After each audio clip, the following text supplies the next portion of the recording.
Israel asegura que no pretende prolongar indefinidamente el conflicto con Irán y que el fin de la confrontación llegará cuando acuerde con Estados Unidos el momento adecuado para concluirla. Mientras tanto, el Pentágono advierte de que hoy será el día más intenso de bombardeos contra Irán.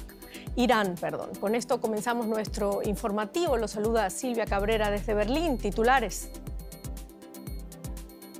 El secretario de Defensa de Estados Unidos, Pete Hegseth, afirma que la guerra con Irán terminará cuando Estados Unidos quiera. Ve al régimen iraní desesperado y desconcertado y con dificultades para atacar. Teherán rechaza las afirmaciones mientras Rusia está dispuesta a mediar.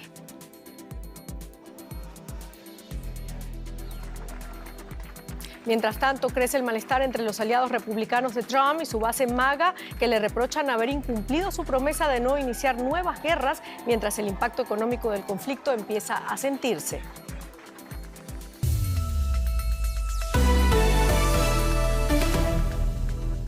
Bienvenidos al informativo. El secretario de Defensa de Estados Unidos, Pete Hegseth, asegura que su país está ganando la guerra contra Irán. 10 días después del inicio de la operación Furia Épica, Hegseth dijo en Washington que la guerra continuará tanto tiempo como lo decida el presidente Donald Trump. Sus declaraciones llegan un día después de que Trump afirmara que el conflicto podría terminar muy pronto, aunque sin ofrecer más detalles. El jefe del Estado Mayor estadounidense, Dan Kane, que compareció junto a Hegseth, señaló que destruir la marina iraní era una de las principales prioridades de la campaña militar. Estas fueron algunas de las declaraciones de Hegseth. Hoy, de nuevo, golpearemos a Irán con más fuerza que nunca, con más aviones de combate, más bombarderos y más operaciones basadas en inteligencia más precisa que nunca. Y el presidente de Estados Unidos amenazó a Irán con muerte, fuego y furia si continúa bloqueando las exportaciones de petróleo en el estrecho de Hormuz. Poco antes, Donald Trump había asegurado que la guerra avanza mucho más rápido de lo previsto y que los objetivos militares están casi cumplidos. Tras esas declaraciones, el precio del petróleo, que el lunes había superado los $100 por barril, cayó hasta cerca de $90. Imágenes del ejército de Estados Unidos muestran el lanzamiento de un misil Tomahawk hacia Irán, 11 días tras el inicio de la operación Furia Épica. ¿Terminará esta semana? No, pero pronto, creo que pronto, muy pronto. El presidente Trump se refirió a la guerra con Irán como una operación de corta duración y dijo que podría terminar pronto sin dar más detalles. Estamos logrando grandes avances para completar nuestro objetivo militar, que prácticamente hemos cumplido. Hemos destruido por completo las fuerzas de Irán. Gran parte de su poder naval ha sido hundido en el fondo del mar. Son casi 50 barcos, 51. No sabía que tenían tantos. No duraron mucho. Pero Irán dice que será Teherán quien decida cuándo termina la guerra, según un comunicado de la Guardia Revolucionaria iraní leído en televisión estatal. Un vocero afirmó además que las Fuerzas Armadas iraníes no permitirán salir ni un solo litro de petróleo de la región si continúan los ataques contra su territorio. El estrecho de Hormuz permanece prácticamente cerrado debido al conflicto. Por este paso estratégico circula cerca de 1/5 parte del petróleo mundial. La presión sobre el suministro mundial de petróleo ha disparado los precios del combustible. En su red Truth Social, Trump lanzó una advertencia. Si Irán hace algo que detenga el flujo de petróleo en el estrecho de Hormuz, Estados Unidos responderá con ataques 20 veces más fuertes que los lanzados hasta ahora. Pese a los ataques de Estados Unidos e Israel, grandes concentraciones como esta en Teherán han tenido lugar en varias ciudades iraníes en apoyo a Mojtaba Khamenei, hijo del ayatolá Ali Khamenei y nuevo líder supremo del país. Trump afirmó estar decepcionado con la decisión que asegura solo traerá más de los mismos problemas para Irán. Y analizamos ahora la información con Jaime León, corresponsal de EFE, la Agencia Estatal de Noticias de España, quien está en Teherán. Jaime, el Pentágono advierte del día más intenso de ataques. ¿Qué nos puedes contar sobre la situación, sobre el terreno allí en Teherán? Hola, buenas noches. Pues de momento no se ha producido ese ataque más grande de la guerra. Durante la madrugada de ayer sí se produjeron ataques muy prolongados, probablemente los más prolongados desde el comienzo del conflicto hace 11 días. A mediodía hubo ataques israelíes, que el propio gobierno israelí lo anunció, y hace unos minutos están sonando nuevos bombardeos hacia el sur de la ciudad, pero muy lejos de lo que sucedió días anteriores. No está claro si esta advertencia estadounidense es cierta o era quizás para crear nerviosismo en Teherán. También ha dicho Estados Unidos que Irán está desesperado y desconcertado, pero Teherán responde que será Irán quien termine o determine el final de esta guerra. ¿Es solo retórica, Jaime, o refleja realmente un equilibrio real de fuerzas? Yo creo que un poco de las dos cuestiones. Por una parte, una parte de retórica y una parte de propaganda por parte de los dos estados. Y por otro, es cierto que Irán está resolviendo bien el conflicto. Es cierto que ha recibido golpes tremendos, se está encajando un golpe tras otro, la muerte del líder supremo Ali Khamenei y de numerosos altos militares y el bombardeo constante de Teherán. Pero al mismo tiempo está consiguiendo responder a Estados Unidos y ha provocado el caos en Oriente Medio con el bloqueo del estrecho de Hormuz y ataques a numerosos países. Con esto está dañando la economía de un montón de países que deben estar presionando para que llegue el fin de la guerra. Con lo cual yo creo que Teherán está soportando el conflicto mejor de lo esperado. Bueno, ¿y qué pasa en la región? Irán ha atacado a varios países del Golfo, pero ha mostrado disposición a cesar esos ataques. Perdón, ¿hay una disposición a evitar realmente una escalada regional del conflicto? Por parte de Teherán, no. Teherán ha dicho que si esos países dejan de ser usados por Estados Unidos para llevar ataques contra su territorio, entonces sí que él dejará de atacarles. Pero eso no va a suceder por motivos obvios. Y para Irán, seguir atacando a estos países y ralentizar o detener la producción de gas, de petróleo y de productos energéticos en general es su mejor baza para lograr el fin de la guerra. Es evidente que Irán no puede hacer frente militarmente a Estados Unidos y a Israel, pero si consigue bloquear la economía mundial, es su mejor opción para salir vivo de esta guerra. Hay que entender que para Irán, que el actual gobierno siga en el poder, que la Guardia Revolucionaria, que la República Islámica siga en pie, sería ya un éxito. Claro, tú acabas de decir bloquear la economía mundial. ¿Qué está pasando exactamente ahora en el estrecho de Hormuz? Porque nos llegan noticias de distintas agencias, de distintos medios. ¿Qué pasa allí? Allí prácticamente el tráfico está detenido. Como sabéis, el 20% del petróleo mundial y una cuarta parte del gas pasan por ese pequeño estrecho que está controlado por Irán y la Guardia Revolucionaria. Y está prácticamente detenido porque Irán ha logrado hundir varios barcos. Y estos barcos los hunde con drones Shahed, drones suicidas que cuestan $10.000. Es decir, con aparatos que tienen un bajo coste enorme, e Irán es capaz de detener buena parte de las economías occidentales y de otros países. Trump ha advertido a Irán que si continúa haciendo esto va a multiplicar por 20 la respuesta contra la República Islámica. Pero la Guardia Revolucionaria hoy dijo que no va a permitir que salga un litro de petróleo y que tienen el control del estrecho. Y como decía antes, es su mejor opción para sobrevivir a esta guerra. Jaime, el nombramiento del hijo del ayatolá Ali Khamenei como nuevo líder del país generó molestia en Israel y Estados Unidos. ¿Cómo influye ese nuevo liderazgo el transcurso de esta guerra? De momento no ha tenido ningún impacto porque, de hecho, el Mojtaba Khamenei, hijo del anterior líder Ali Khamenei, ni siquiera se ha pronunciado en público. No ha emitido ningún tipo de mensaje, ni siquiera en vídeo, ni siquiera en texto. Los iraníes todavía no lo han escuchado. Con lo cual yo creo que de momento la República Islámica sigue continuando con la respuesta que tenía antes, que lleva 10 días, que ha mantenido durante 10 días. Y el papel que juega el nuevo líder está aún por ver. Bueno, hablemos de una posible mediación. Rusia se ofrece como mediador para una desescalada. ¿Tiene Moscú capacidad real para influir en este conflicto o es más un movimiento diplomático simbólico? Yo creo que se trata de un movimiento diplomático simbólico por parte de Rusia y de Vladimir Putin. Es cierto que Rusia es uno de los principales aliados de la República Islámica, que cuando empezó la guerra en Ucrania hace ya 4 años, Irán le proporcionó drones y misiles y otros armamentos, pero yo no creo que Rusia y Putin en particular estén en condiciones de mediar ese alto el fuego, cuando ni siquiera Putin y Trump son capaces de alcanzar un alto el fuego en Ucrania.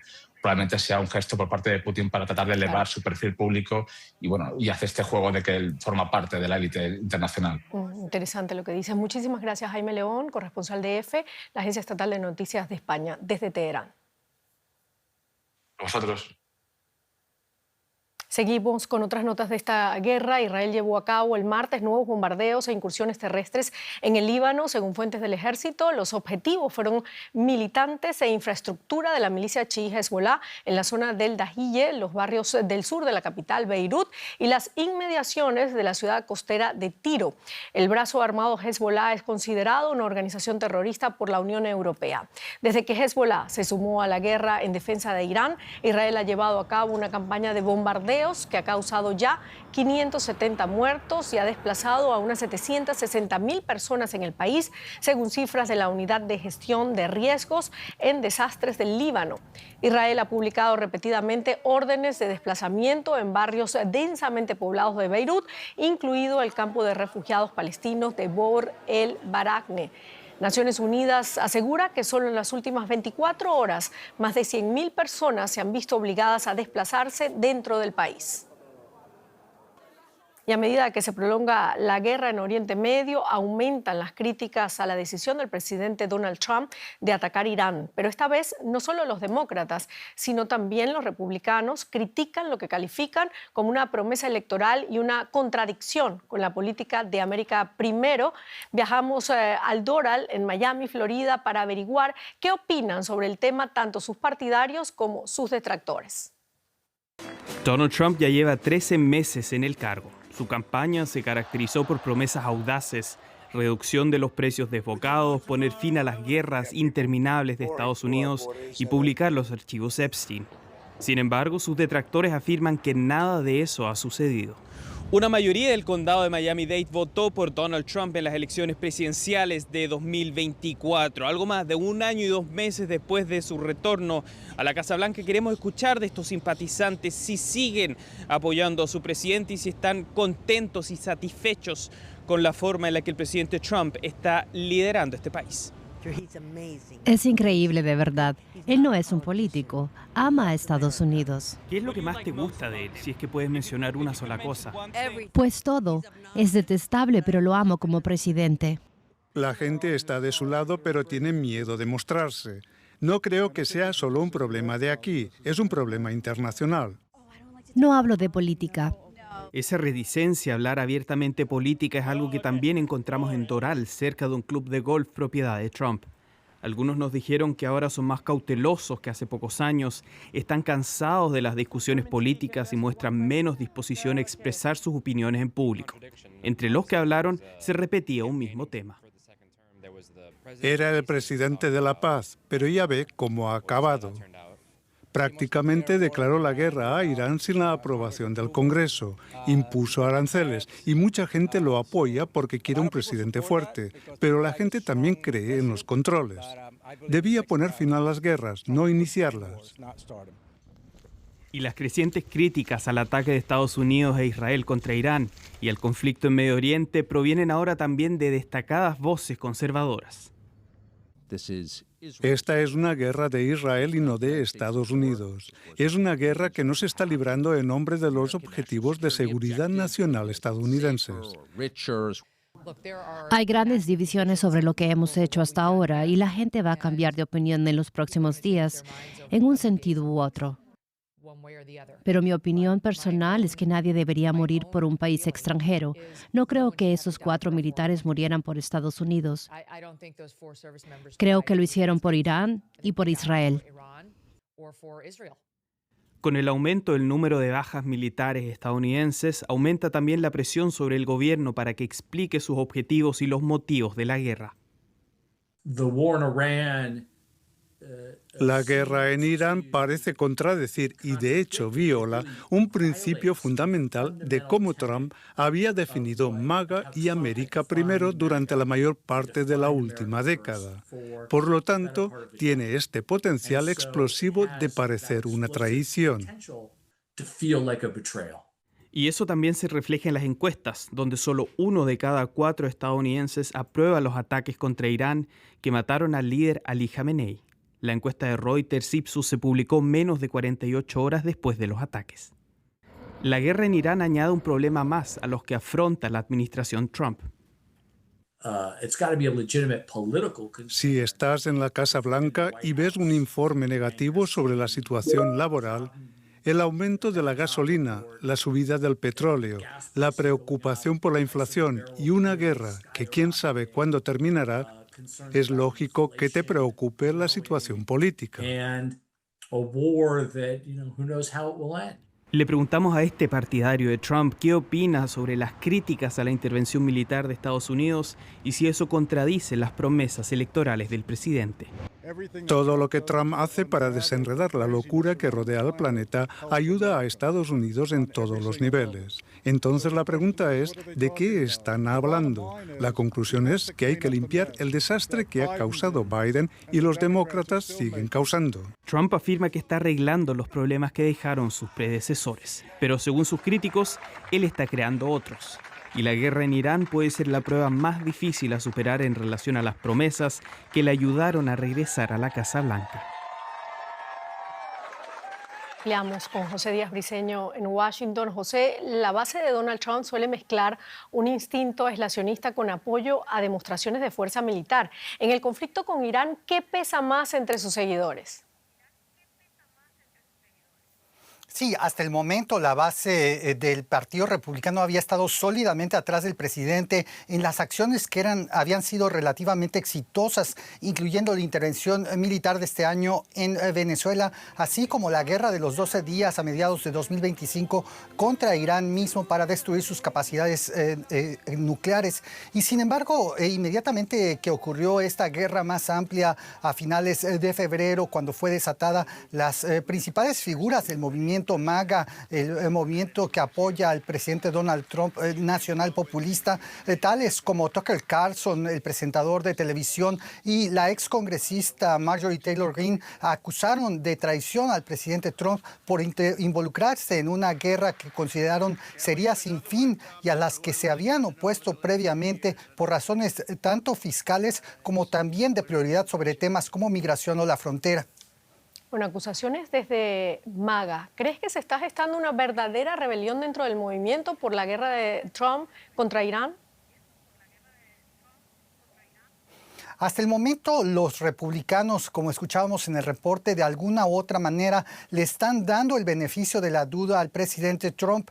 La más reciente encuesta que se conoce sobre el tema apenas de esta semana muestra que solo un 11% de los republicanos están en contra de estos ataques lanzados por Trump. Otra señal de que vemos que no hay tanta rebelión es que solo 2 republicanos se unieron a los demócratas la semana pasada en la Cámara de Representantes para votar a favor de una resolución que obligara a Trump a suspender los combates. Es decir, al menos por el momento, esa rebelión que algunas figuras de MAGA en la inteligencia estadounidense no se ha mostrado todavía en el terreno con los votantes. José, ¿este rechazo es solo por las promesas no cumplidas o también por el bolsillo? Porque ¿cómo está influyendo esa parte económica en el rechazo a la guerra? Esa es sin duda la parte más polémica. Apenas esta semana con el disparo hacia arriba de los precios del petróleo. Esto provocó fuerte preocupación al interior de la Casa Blanca, que está buscando todo tipo de medios para lograr que el abasto de petróleo sea más abundante y bajar los precios de la gasolina que llegan a Estados Unidos. Aquí 7 de cada 10 estadounidenses, de acuerdo con la encuesta de la Universidad de Quinnipiac, cree que esto será un grave problema hacia adelante, y esto obviamente se añade a que es el tema central, el costo de la vida para las elecciones de medio término en noviembre en Estados Unidos. Muchísimas gracias, José Díaz Briceño, desde Washington. Y el canciller federal de Alemania, Friedrich Merz, criticó con dureza la intención del gobierno israelí de Benjamin Netanyahu de acelerar la anexión de Cisjordania. En una rueda de prensa hoy en Berlín con su homólogo checo, Andrej Babis, Merz dijo que sería un gran error avanzar hacia la anexión de los territorios palestinos ocupados militarmente por Israel. Las declaraciones del canciller llegan cuando el ministro de Exteriores alemán, Johann Wadephul, estaba de visita oficial en Israel. Merz hizo referencia explícita al proyecto conocido como E1, un asentamiento de colonos judíos al este de Jerusalén que separaría de facto la ciudad de Cisjordania. Escuchemos las palabras del canciller. Los pasos hacia la anexión que se están debatiendo en Jerusalén dificultarían aún más la solución de los dos estados. El gobierno alemán exige urgentemente que se abstengan de tomar esas medidas en la denominada zona E1. Sería un gran error. Las críticas del canciller Merz al gobierno de Benjamín Netanyahu sorprenden por su claridad y su tono, y también por el momento en el que llegan. En medio de una guerra abierta con Irán, después de los ataques iniciados por Estados Unidos e Israel contra la República Islámica, y cuando sabemos que caen misiles balísticos y drones iraníes dentro del territorio israelí. Merz ha hecho estas declaraciones en una comparecencia conjunta con el primer ministro checo sin que hubiese una pregunta previa de los periodistas al respecto. Es decir, el canciller alemán ha usado la ocasión para lanzar una crítica directa y preparada de antemano contra el gobierno israelí, conformado por el Likud de Netanyahu y por partidos ultranacionalistas y ultraortodoxos que impulsan la política anexionista. Recordemos en este punto que la seguridad del Estado de Israel es considerada por el actual gobierno alemán y también por gobiernos alemanes anteriores como una razón de Estado. Es decir, los responsables políticos de la República Federal consideran que la existencia del Estado de Israel es una de sus prioridades en política exterior debido a la responsabilidad histórica derivada del Holocausto. Por eso llama la atención que Merz haya elegido el actual momento para hacer una crítica tan abierta al gobierno de Netanyahu en medio de una guerra entre Israel e Irán que el gobierno de Netanyahu considera que pone en peligro la existencia misma del Estado de Israel. El trasfondo de todo esto son recientes ataques de colonos judíos que mataron recientemente al menos a 5 palestinos en Cisjordania. Un portavoz del gobierno alemán dijo esta semana que Berlín no pondrá obstáculos a que la Unión Europea apruebe sanciones más duras contra estos colonos judíos. Y hablamos ahora de economía. Andrés Blumenkrantz. ¿Qué tal, Silvia? Hablamos de energía, un panorama que se ha complicado y mucho por esta guerra de Irán y en el contexto mundial de la Cumbre Mundial de Energía Nuclear que se organiza en París. En Francia, recordemos, el 70% de la energía es de fuente nuclear. Allí, en la capital francesa, la presidenta de la Comisión Europea, Ursula von der Leyen, ha anunciado que el Ejecutivo que preside va a disponer de una garantía de 200 millones de euros para el desarrollo de energía nuclear. Este fondo, que representa un giro importante en la política energética del bloque, funcionará como una garantía para apoyar inversiones privadas en nuevas tecnologías nucleares, utilizando pequeños reactores modulares que deberán estar en funcionamiento a principios de la próxima década.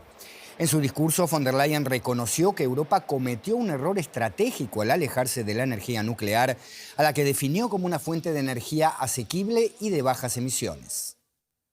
Toda una definición de von der Leyen criticando una decisión llevada a cabo en Alemania por un gobierno que ella misma integraba, una decisión también impulsada en un principio por el gobierno socialdemócrata de Gerhard Schröder, puesto en marcha por Angela Merkel bajo el impulso de la catástrofe nuclear de Fukushima. Escuchemos estas palabras de von der Leyen.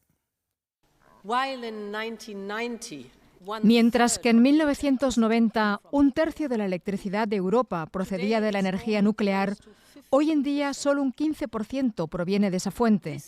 Esta reducción de la cuota de la energía nuclear fue una elección y, en retrospectiva, un error estratégico por parte de Europa dar la espalda a una fuente de energía fiable, asequible y con bajas emisiones.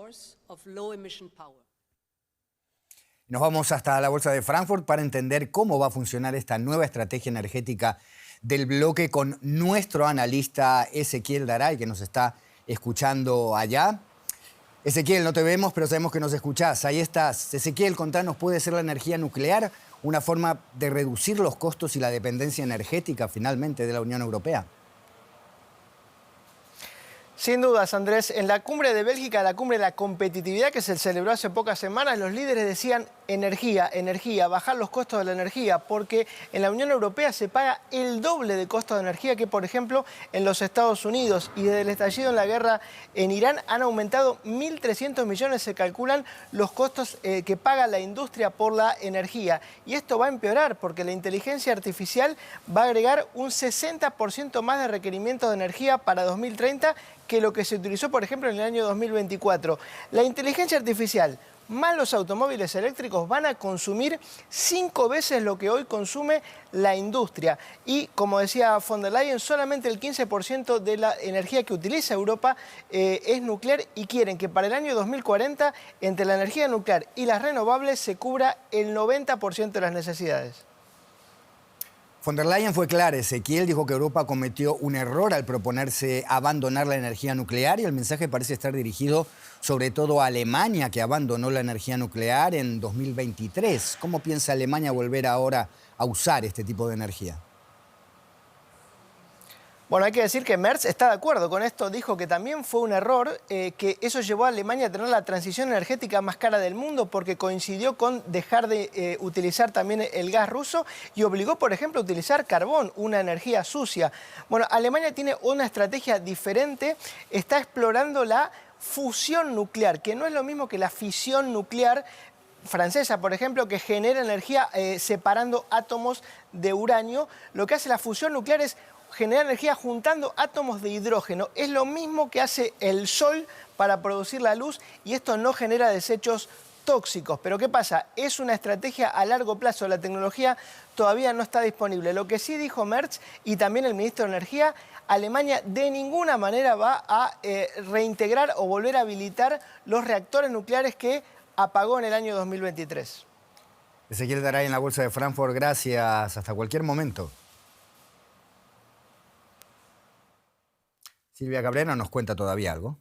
Hablamos de fútbol y hablamos de Irán porque 5 jugadoras de la selección femenina iraní que participaron en la Copa Asiática de Fútbol han recibido asilo en Australia. Las jugadoras pidieron protección después de que los medios estatales iraníes las calificaran de traidoras por negarse a cantar el himno nacional, algo que se interpretó como un desafío al régimen islámico. Miembros de la comunidad iraní en Sydney intentaron bloquear el autobús del equipo y pidieron a las demás jugadoras que se quedaran en Australia por su propia seguridad. Algunos manifestantes también se congregaron en el aeropuerto de esta ciudad, desde donde el equipo tomó el vuelo de regreso a Irán.